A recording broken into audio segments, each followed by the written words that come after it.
Masechet Yevamot Daf Pehe 85, nous commençons à la 6e ligne, le dernier mot, Rav Papa ve Ravuna Brit Rav Yoshua. Donc la Gemara va reprendre ce que nous avons vu à la fin du Hamoud précédent.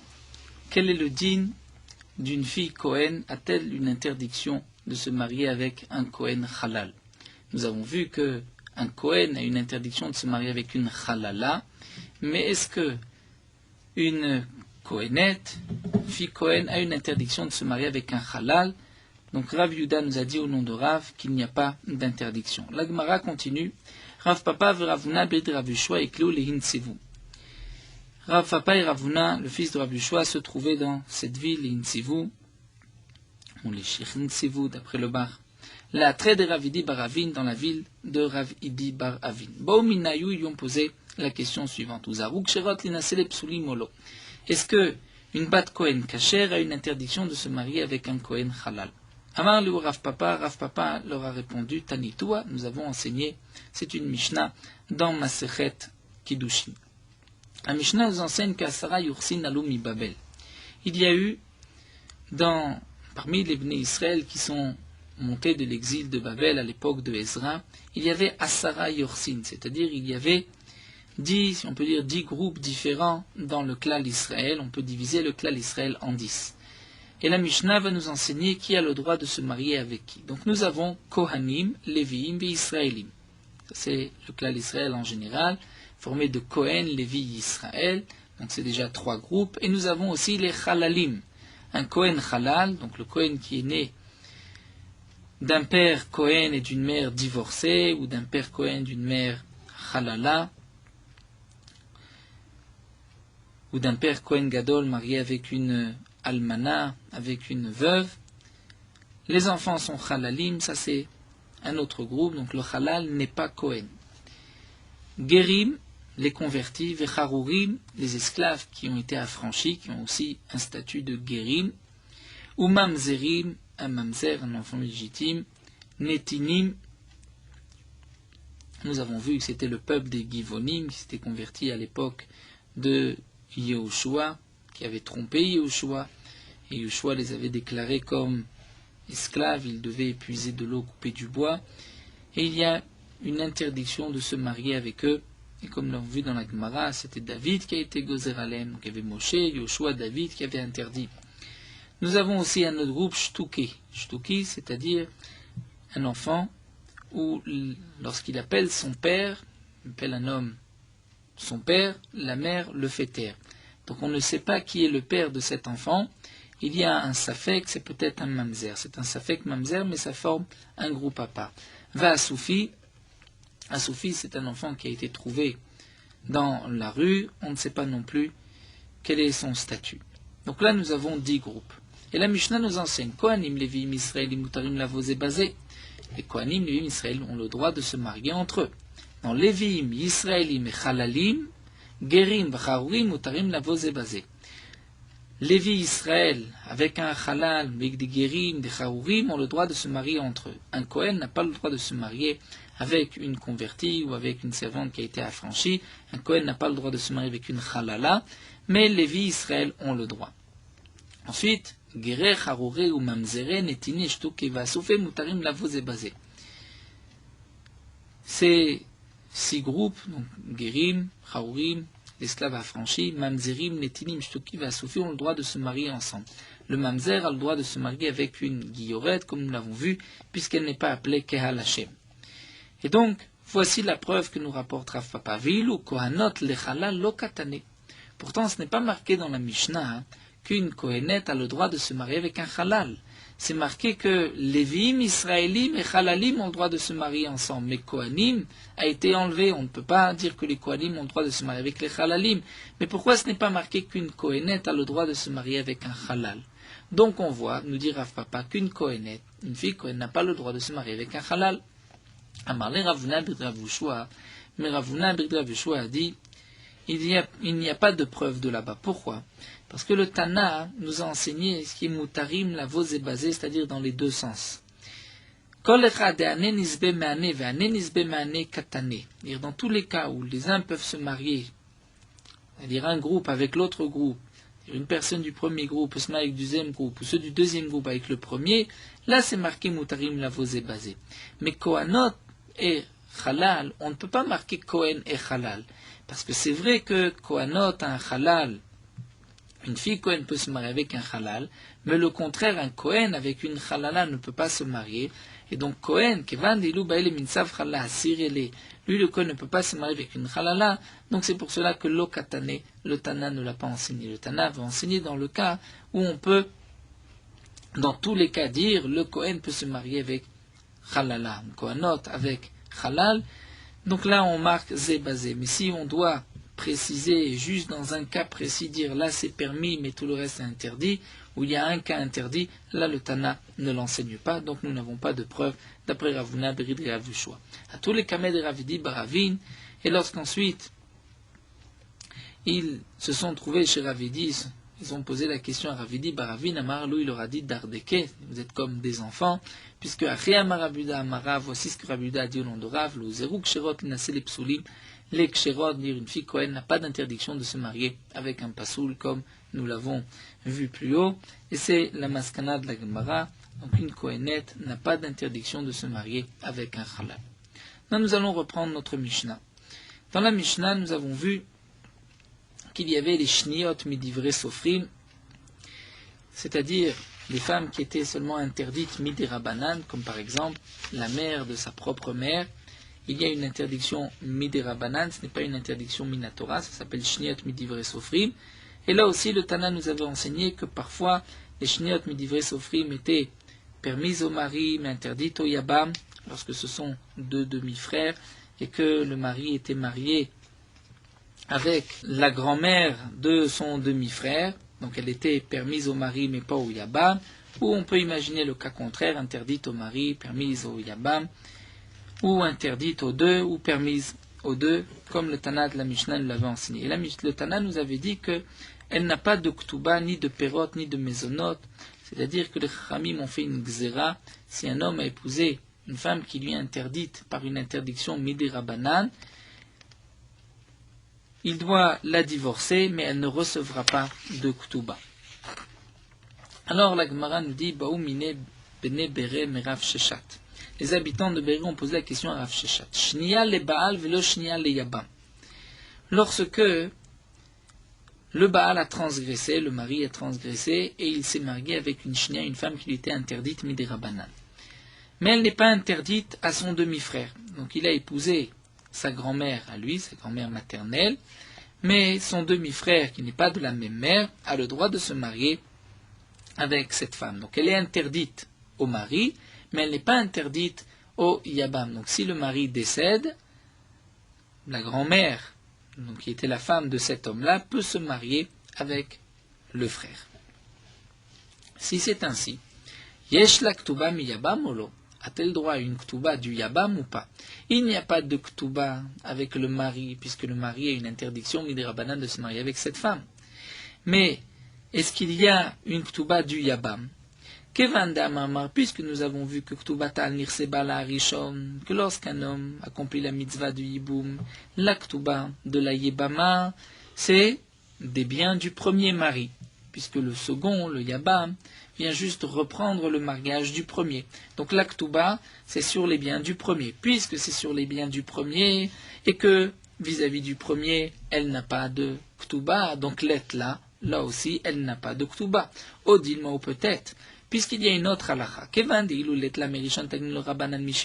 Nous avons une règle lorsqu'une femme va accomplir la mitzvah du Yiboum, si son mari, le premier, n'avait pas d'argent, et pas de terrain, elle n'avait pas où prendre sa Ktuba, eh bien les Khamim ont institué que le second, le Yabam, devra lui donner une Ktuba. Donc puisque lorsqu'il n'y a pas du premier, il y a du second, donc là aussi on dira la même chose, Itla, là elle ne peut pas avoir du premier puisque les Khamim ont dit elle n'a pas de Ktuba étant donné qu'elle lui était interdite, mais peut-être qu'elle peut avoir du second. Amal ou Rav Sheshat a répondu Tanitoua. Nous avons enseigné cela, c'est marqué Ktubata Nirse Bala Rishon, que la Ktuba, c'est sur les biens du premier. Donc lorsque une femme va faire la mitzvah du Yiboum, elle recevra sa Ktuba des biens du premier. Dans le cas où le second veut divorcer, il donnera la Ktuba, mais des biens du premier. Ve'imaïta shniya le Baal. Mais ici, dans cette braïta, c'est marqué Mefourage que si elle était interdite par une interdiction midrabanan au mari, eh bien, filumi yabam en la, même du yabam, elle n'a pas.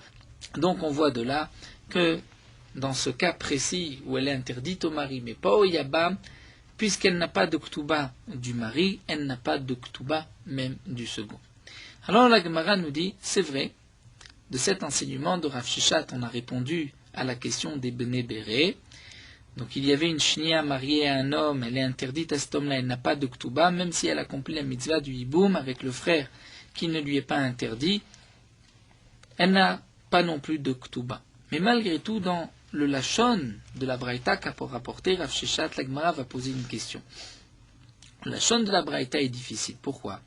Parce que, puisque c'est marqué Afilu mi yabam en la, elle n'a pas même du yabam, ça voudrait dire, ça laisse sous-entendre qu'il y a un cas d'une autre yebama qui peut avoir une ktuba du yabam. Et pourtant, dans cette même braïta, c'est marqué juste avant que la ktuba, c'est des biens du premier. Donc c'est marqué, la ktuba, c'est des biens du premier. Mais si elle était interdite au premier, même du yabam, elle n'a pas. Mais elle n'a jamais du yabam, puisque c'est toujours du premier. Donc, quelle est la signification de cette braïta? Est-ce qu'on peut comprendre de cette braïta que parfois une femme va recevoir sa ktuba du yabam? On ne le voit pas dans la braïta. La Gemara répond, effectivement, il faut rajouter chasure mersera vachi katane. On va expliquer ainsi la braïta. Ktubata nirse bala arishon. Voici la braïta que Rav Sheshat a rapportée. La ktuba, c'est sur les biens du premier mari. Ve'iletla mirishon takinula misheni. Et donc on rajoute dans la braïta, mais si letla mirishon, elle n'a pas du premier, c'est-à-dire le premier n'a pas d'argent, eh bien, les Khamim ont institué qu'elle recevrait une ktuba du second. Ve'imaïta shniya le Baal, et dans le cas où elle était interdite par une interdiction midirabanan, donc shniyot, nous avons déjà vu que l'interdiction midirabanan sont appelées shniyot, eh bien là, filumi yabam en la, même du yabam, elle ne recevra pas. Donc là, on a répondu même à la braïta de Rav Sheshat, en tout cas on a répondu à notre question. Donc une femme qui était shnia interdite au mari, elle n'est pas shnia au yabam, elle peut accomplir la mitzvah du yiboum, mais de la même manière qu'elle n'a pas de ktuba du premier, elle n'a pas ktuba non plus du second. Boimine Rabbi Lazar, mais Rabbi Yochanan, Rabbi Lazar a posé la question suivante à Rabbi Yochanan. Almana le Kohen Gadol, Grusha vechalutza le Kohen Idiot. Yesh lahem mezonot, o en lahem mezonot. Une veuve mariée avec un Kohen Gadol. Il y a une interdiction de la Torah. Une divorcée ou une chalutza qui accomplit la mitzvah de chalitza mariée à un Kohen Idiot, un simple Kohen, c'est aussi une interdiction. Et nous avons vu dans la Mishnah que malgré tout, yesh lahem ktuba, c'était la fin de la Mishnah, il y a quand même une ktuba. Nous verrons dans la Gemara, bien que pour les shniot, ce n'est qu'une interdiction midirabanan, il n'y a pas de ktuba, mais pour les interdictions de la Torah, il y a quand même une ktuba. Lorsqu'il divorce, il devra donner une ktuba. Nous verrons la raison de cette différence. Mais en tout cas, nous voyons que pour l'almana, les kohen gadol kusha vechalutza, les kohen idiot, il y a une ktuba. Est-ce qu'il y a aussi une obligation de mezonot? Le mari doit donner une pension alimentaire à sa femme ou pas? Yesh lahem mezonot ou en lahem mezonot? Demande la Gemara echidame. De quel cas il s'agit? Il est madeyad vetouté. Si c'est dans le cas où elle vit avec lui, et donc on se pose la question, est-ce qu'il doit la nourrir ou pas? Dit la Gemara, Amoud veotseka, il a une obligation de la divorcer. Mezonot itla, est-ce que les Khamim vont instituer, vont faire une takana qu'il doit la nourrir? Il doit la divorcer. L'autre srikha, on parle dans ce cas-là. Shalach ou limdina tayam. Lui est parti en outre-mer. Donc un Kohen idiot a épousé une divorcée. Il est parti. Vela veta ve'achla. Et elle a emprunté de l'argent pour manger. Est-ce que, Maï, quel est le din? Est-ce qu'elle peut récupérer cet argent? Est-ce qu'ensuite, le mari devra payer les mésonotes? Est-ce qu'on va dire mezonetna et ktuba ninu? Que les mésonotes, ça fait partie des conditions de la ktuba. Dans la ktuba, un homme s'engage à nourrir sa femme. Puisque mideit la ktuba et la maisonnée, puisque, comme nous l'avons vu dans la Mishnah, elle a le droit à une ktuba, donc elle a le droit aussi aux conditions de la ktuba. Et le mari doit la nourrir, il est parti, elle a emprunté, eh bien, c'est le mari qui devra rembourser. Odilma, ou peut-être que non. Ktuba de mishkal ou mefakitla. Les Chachamim ont effectivement institué que malgré l'interdiction, lorsqu'il va la divorcer, il doit donner une ktuba. Mais pourquoi? Parce que lorsqu'il donne la ktuba, c'est au moment où il la renvoie. Au moment où il la divorce. Donc on ne craint pas qu'elle va rester chez lui. Là, les Khamim ont dit, tu divorces et tu donnes une Ktuba. Mais, Mezonot Dilmat Yakev Gabé, que s'il va la nourrir, elle va rester avec lui, la lettre là, les Khamim ne vont pas lui donner des Mezonot. On fait tout pour que le Kohen divorce cette femme. Donc au moment où il divorce, il devra lui donner une Ktuba, mais lui donner des Mezonot et qu'elle reste avec lui, elle risque de rester plus longtemps. Ça, on ne lui a pas institué.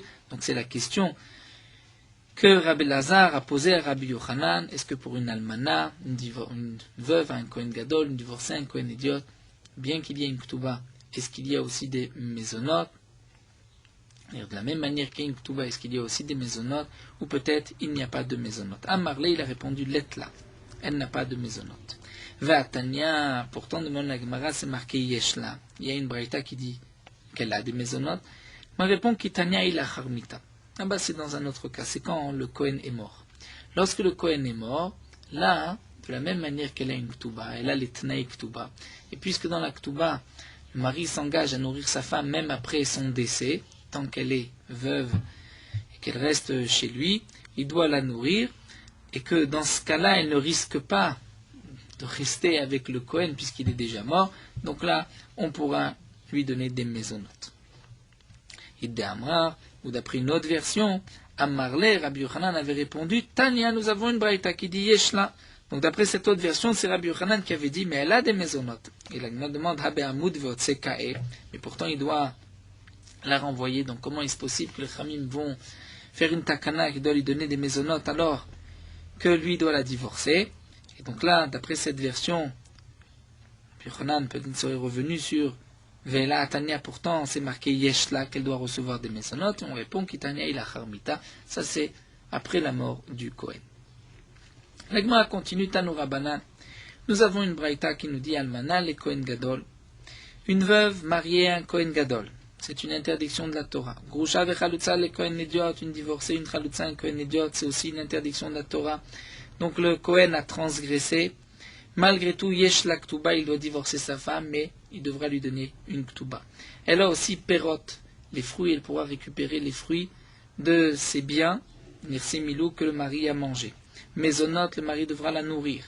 Comme nous avons vu, c'est dans le cas la Harmita. Belaot, c'est-à-dire elle pourra prendre les habits qu'elle avait amenés dans le couple qui s'était usé, mais elle peut les reprendre. Contrairement au din des Shniot que nous avons vu dans la Mishnah. Vehi psula, vevlada pasoul. Elle est psula, c'est-à-dire par ce mariage, elle devient halala, elle sera maintenant interdite. Par exemple, la almana mariée au Kohen Gadol, elle sera maintenant interdite même à un Kohen idiot par la suite, puisqu'elle est devenue halala par ce mariage. Vevlada pasoul. Et son fils, l'enfant, est pasoul, sera halal. L'enfant d'une telle union, d'un Kohen avec une divorcée est halal. Vekofin oto leotzi, et on obligera, on forcera le Kohen à divorcer sa femme. Si shniot midivre sofrim, si un homme s'est marié avec une femme qui lui est interdite, midirabanan, les shniot, la en la ktuba, il doit la divorcer, mais elle ne recevra pas de ktuba.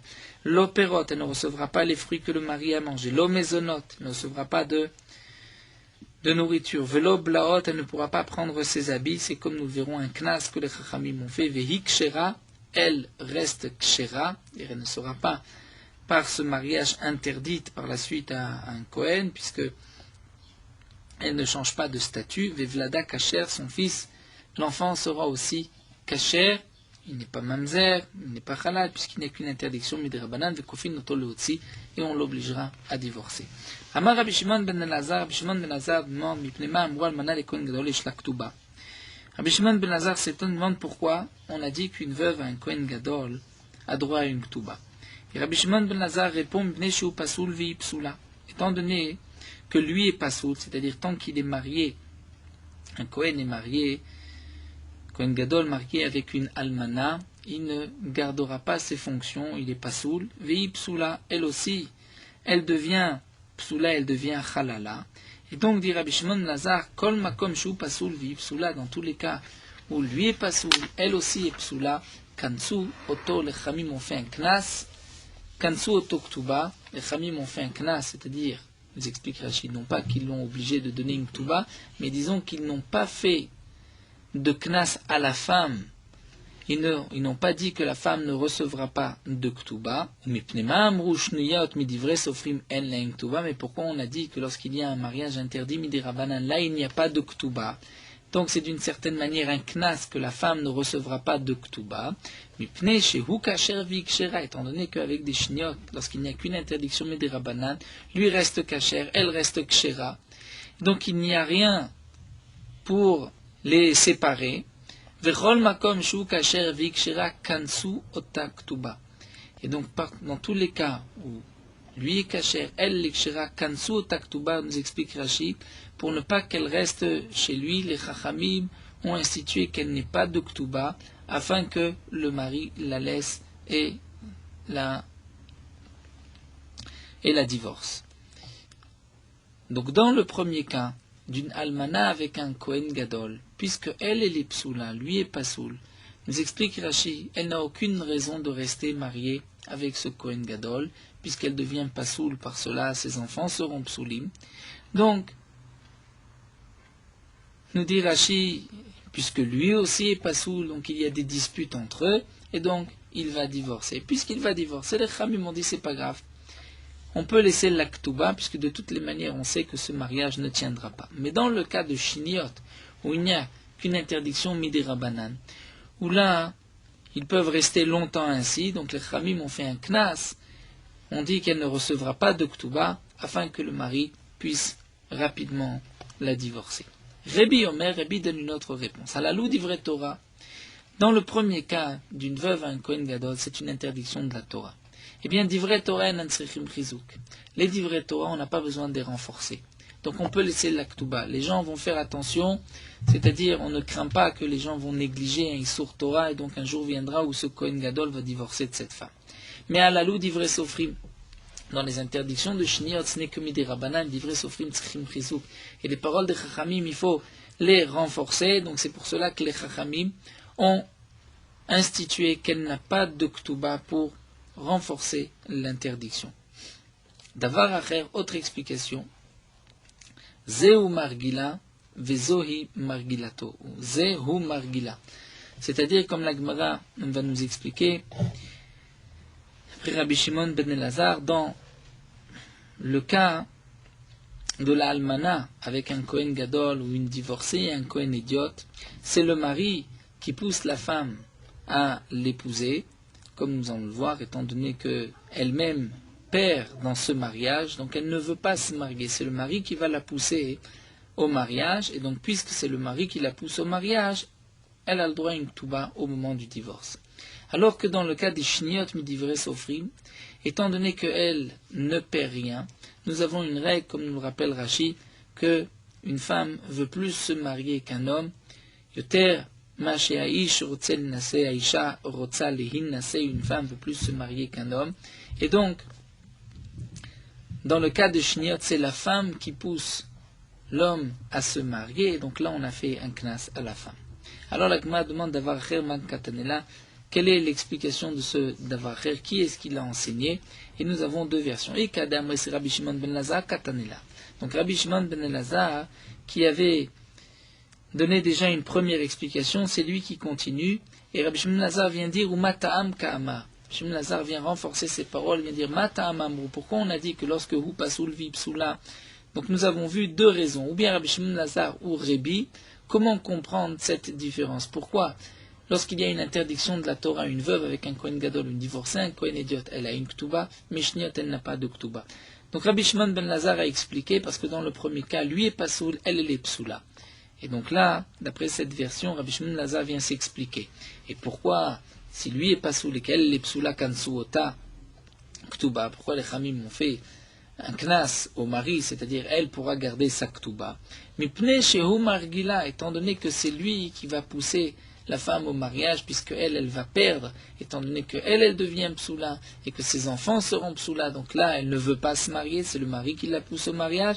Donc là, les Khamim m'ont dit, cas de divorce, il doit divorcer, et il doit donner une ktuba.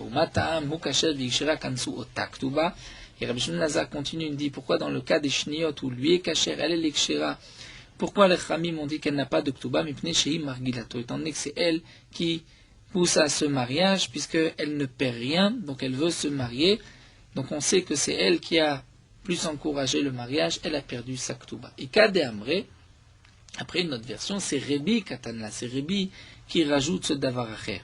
Vechalutza Kakashele, c'est-à-dire en vérité, Rebi avait une question.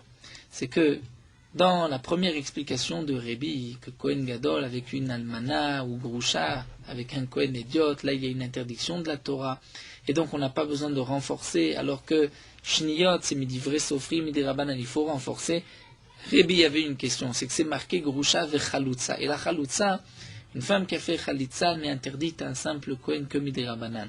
Vechalutza de Rabanan, ce n'est que Midirabanan. Et donc, on devrait dire qu'elle n'a pas de Ktuba, parce que les familles m'ont renforcé, on fait un chizuk et pourtant Itla Ktuba, il y a une Ktuba. Donc Adar Amar, c'est pour cela que Rebi est revenu à donner une autre explication. Kevan n'est pas Silla Midirabanan, étant donné que lui va la rendre Pasoul Midirabanan, puisque par ce mariage, elle sera maintenant interdite à tout Kohen par la suite, elle devient Chalala Midirabanan, bien Ze ou Margila, c'est lui qui va la pousser au mariage, et donc c'est pour cela qu'elle a le droit à une Ktuba. Fezoi, alors que les Shniot, Margilato, c'est elle, Hi Margilato, c'est elle qui pousse au mariage, c'est pour cela qu'elle n'aura pas de Ktuba. Alors, pour terminer cette sugia, l'Agma demande Maïka ben Rebi et Rabbi Shimon ben Elazar. Quelle est la différence entre Rebi et Rabbi Shimon ben Elazar, c'est-à-dire entre l'explication de Minatora, est-ce qu'on doit besoin d'un chizuk pour divrer Sofrim, pour Minatora on n'a pas besoin, et entre l'explication de Margila, qui est-ce qui a encouragé ce mariage, est-ce que c'est l'homme ou la femme, quelle est la nafkamina entre les deux, l'Agmara va chercher. La Gemara va nous donner plusieurs explications. Maïka ben Rebi Rav Shimon Lazar. Amar Afrizda nous dit Mamzeret venetina li Israël. Nous avons le cas d'une Mamzeret ou d'une Netina mariée à Israël. Là, il y a une interdiction de la Torah. Une Mamzeret n'a pas le droit de se marier avec un Israël. Il doit la divorcer. Est-ce qu'elle recevra une Ktuba ou pas? Eh bien, Mandama de Oraita, celui qui a dit que lorsque c'est Minatora, elle a une Ktuba, Haname de Oraita, là aussi la Mamzeret, ou la Netina, il y a une interdiction de la Torah, donc elle doit recevoir une Ktuba. Mais d'après Mandama Pneshuhu Margila, d'après le Mandama, que quand est-ce qu'elle reçoit une Ktuba, c'est lorsque c'est le mari qui a encouragé ce mariage. Dans ce cas-là, au contraire, Hi Margilale. C'est elle qui va encourager le mariage, puisque elle, c'est une mamzeret, et donc elle n'a pas le droit de se marier avec un Israël, mais elle ne veut pas se marier avec un mamzer, et Rachid nous explique pourquoi. Une sougia que nous avons vu, que nous verrons aussi dans Masechet Kiddushin, puisque nous avons une machloket entre Rabbi Tarfon et Rabbi Eliezer. Rabbi Tarfon pense qu'un mamzer qui épouse une servante, lorsque cette servante va avoir un enfant, c'est un esclave, et si ensuite le maître l'a franchi, il n'est plus mamzer. Donc il y a une possibilité pour tout mamzer de redevenir Israël. Et donc, nous dit Rashi, bien que cette mamzeret va transgresser en se mariant avec un Israël, mais elle a une intention que peut-être un jour sa descendance reviendra dans le peuple d'Israël. Donc c'est elle qui encourage le mariage. Et puis si elle encourage le mariage, elle ne doit pas recevoir de Ktuba. Demande Agma vers Rabbi Eliezer, Damar Rezeh ou Mamzer. Mais d'après Rabbi Eliezer, qui n'est pas d'accord avec Rabbi Tarfon, et qui nous dit que dans tous les cas, le Mamzer ne pourra jamais redevenir Ben Israël, même sa descendance ne pourra pas revenir, puisque si il se marie avec une servante, l'enfant restera Eved, mais aussi Mamzer. Donc dans ce cas-là, Halomar Galale, là, la femme ne va pas encourager ce mariage, puisqu'elle ne gagne rien. Et donc, on devrait dire que même dans ce cas-là, elle a une Ktuba, donc il n'y a plus de différence entre Rebi et Rabbi Shimon Lazar. Alors, il m'a dit, la Marav Yosef, Marzir Gerusha Mishen Niset. Celui qui reprend Grushato Mishen Niset, s'est divorcé après qu'elle s'était remariée entre-temps. Ika Benayou, là on a une différence. Mandama Adoraita, celui qui a dit que lorsque c'est Minatora, elle a une Ktuba, puisqu'on n'a pas fait de Knas, de Chizouk. Donc là aussi c'est Minatora, Namedoraita, elle a le droit à une Ktuba. Mandama Pnishu Margila, mais d'après le Mandamar qui a dit que dans quel cas elle a une Ktuba seulement si c'est le mari qui encourage le mariage. Là dans ce cas-là, Hi Margalale, c'est elle qui encourage le mariage. Pourquoi? Étant donné que c'est ça, divorcé. Donc dans cette interdiction, puisque elle ne va rien perdre, on va dire, elle ne va pas avoir un statut passou ni sa descendance, donc elle préfère, comme nous l'avons vu, une femme ne veut plus se marier qu'un homme, donc là c'est certainement elle qui encourage ce mariage, et donc elle ne devrait pas recevoir de Ktuba. Demande la Gemara vers Rabbi Akiva, d'Amar Ish Mamzer Mechaï Velavi, mais d'après Rabbi Akiva qui a dit que même lorsqu'il n'y a qu'un lave de la Torah, l'enfant est Mamzer, donc si un homme reprend sa divorcée, l'enfant sera Mamzer, Halomar Galale. Donc dans ce cas-là, elle ne va pas encourager le mariage parce qu'elle ne veut pas avoir un enfant Mamzer. L'Omar Galale Velomide. Donc si c'est ainsi, la question revient, puisque même d'après Rabbi Akiva, même d'après l'explication de Marigila, elle devrait recevoir une Ktuba. Et là, Rav Papa nous dit, voici le cas où il y a une différence. Dans Beoula, le Kohen Gadol et Kabenayou, lorsque le Kohen Gadol va prendre une femme qui n'est pas vierge, qui n'est pas Betula. Mandama Deoraita Name Deoraita, celui qui dit que lorsque c'est Minatora, elle a une Ktuba, là aussi c'est Minatora, l'interdiction, elle a une Ktuba. C'est-à-dire lorsqu'on dit elle a une Ktuba, c'est-à-dire elle recevra l'argent de la Ktuba au moment du divorce. Mais d'après celui qui dit que quand est-ce qu'elle a une Ktuba lorsque c'est le mari qui pousse au mariage, là c'est elle qui va encourager ce mariage, étant donné que elle ne perd rien par ce mariage. Mais d'après Rabbi Eliezer ben Yaakov qui dit que même lorsqu'il n'y a qu'un assez, l'enfant est halal. Donc si l'enfant de cette Beoula au Kohen Gadol est halal, donc halomar galale velomide, là elle ne va pas pousser ce mariage, encourager le mariage. Pourquoi? Parce qu'elle ne veut pas avoir un enfant halal. Donc comme nous l'avons vu là tout au long de ce Hamoud, une femme préfère se marier, et donc elle encourage, c'est elle qui va inciter l'homme à se marier malgré l'interdiction, mais c'est seulement lorsqu'elle ne perd rien. Mais si elle-même elle va perdre ou ses enfants vont perdre, là on est sûr que ce n'est pas elle qui va encourager le mariage, mais c'est le mari. En tout cas, d'après Rabbi Eliezer ben Yaakov, puisque l'enfant sera halal, donc elle ne va pas encourager le mariage, donc pourquoi elle n'aurait pas de Ktuba? Elle a Amar Ravashi, donc Ravashi nous dit Marzir, Safek, Sotato, Ikabenayu. Voici le cas où il y a une nafkamina entre Rabbi et Shimon ben Elazar. C'est dans le cas d'un homme où sa femme s'était isolée, donc il l'avait averti, il lui avait dit tu n'as pas le droit de t'isoler, ne t'isole pas avec tel homme, elle s'est isolée et elle doit boire maintenant la potion de Sota. Avant qu'elle ait bu cette préparation, elle est interdite à son mari. Et si le mari va la reprendre, là, voici la nafkamina. Mandama doraita name doraita. D'après celui qui dit que lorsqu'il y a une transgression minatora, lorsqu'il divorce, il doit quand même donner une tuba, puisqu'on n'a pas fait de chizouk aux paroles de la Torah, là aussi c'est minatora, donc il doit donner une tuba. Mandama pneshu margila, hahi margalale. Mais là nous dit la Gemara, d'après le mandama, que quand est-ce qu'elle reçoit une tuba, si c'est le mari qui va pousser à ce mariage, qui va encourager, eh bien dans ce cas-là, c'est la femme qui va encourager ce mariage, puisqu'elle n'a rien à perdre, et donc puisqu'elle n'a rien à perdre, elle préfère être mariée. Le Rabbi Matia ben Charash, mais nous dit la Gemara, on termine avec cette dernière question, mais d'après Rabbi Matia ben Charash qui a dit que Rabbi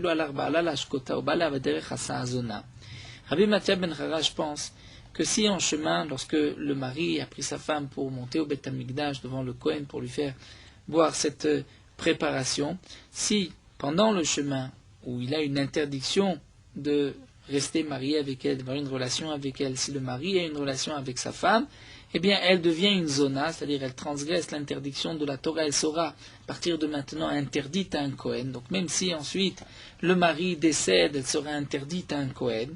Si le mari divorce, elle sera de toutes les manières interdite à un Kohen. Mais si il décède, elle sera interdite à un Kohen. Donc dans ce cas-là, halomar galale, la femme ne va pas encourager cette union. Pourquoi? Parce qu'elle préfère d'abord boire la potion de Sota plutôt que de devenir interdite par la suite à un Kohen au cas où le mari va mourir.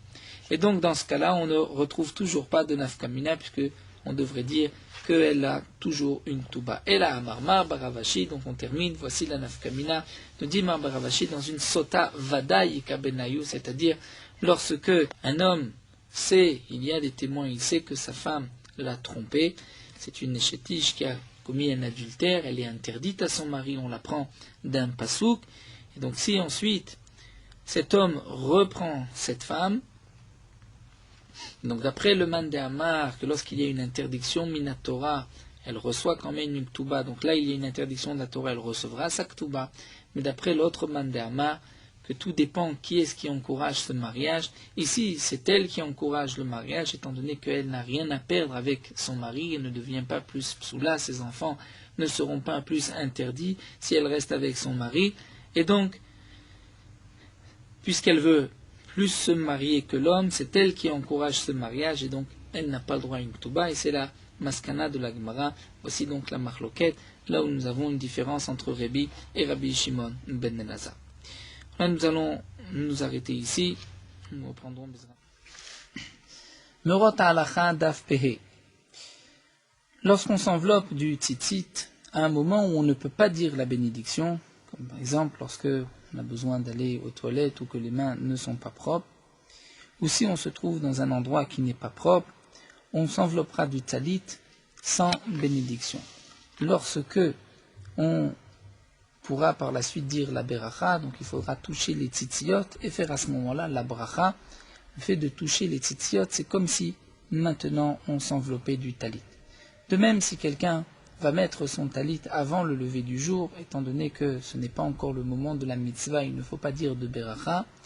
Lorsque le jour se lève, il faudra donc toucher ces tzitziot et on pourra faire la beracha. D'après notre minhag, que nous allons d'abord nous habiller du talit katan et ensuite mettre le talit gadol. On ne dit pas de bracha sur le talit katan. Au moment où on va s'envelopper du talit gadol, on doit penser à acquitter le talit katan, mais nous n'avons pas besoin de toucher les tzitziot du talit katan au moment de la bracha. Même lorsque on dit la beracha sur le talit après s'être enveloppé du talit, donc on dira la bracha leitatef betzitzit, bien que leitatef c'est sur une action que nous allons faire, et que là on s'est déjà enveloppé du talit, mais tant qu'on est habillé du talit, la mitzvah se poursuit, et donc ça s'appelle aussi leitatef, ce n'est pas un mensonge.